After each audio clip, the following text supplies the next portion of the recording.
ছত্তিশগড়ে বিবাহিত নারীদের জন্য চালু হওয়া মাহতারি বন্ধন যোজনায় বলিউড অভিনেত্রী সানি লিওনের নাম দেখে সবার চোখ কপালে উঠেছে। প্রকল্পের আওতায় সানি লিওন নাকি মাসে ১,০০০ টাকা করে ভাতা পেয়েছেন, আর তার স্বামীর নাম হিসেবে উল্লেখ করা হয়েছে জনি সিন্স। এই ঘটনাটি শোরগোল ফেলে দিয়েছে। অনেকেই ভেবেছিলেন তারকা সানি লিওন কি সত্যি সরকারি ভাতা নিচ্ছেন। তদন্তে উঠে আসে আসলে পুরো বিষয়টি প্রতারণা। এক যুবক ভুয়া অ্যাকাউন্ট খুলে এই ভাতা গ্রহণ করেছিলেন।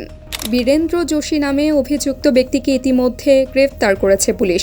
তার বিরুদ্ধে ভুয়া অ্যাকাউন্টের মাধ্যমে সরকারি টাকা আত্মসাতের অভিযোগ উঠেছে। প্রশাসন সেই অ্যাকাউন্ট জব্দ করেছে এবং জমা পড়া টাকা ফেরত আনার উদ্যোগ নিয়েছে। এই ঘটনায় প্রমাণিত হলো প্রতারণা জাল কত সহজেই ছড়িয়ে পড়ে, আর তারকা নামগুলো ব্যবহৃত হয় অসৎ উদ্দেশ্যে। AB news text report.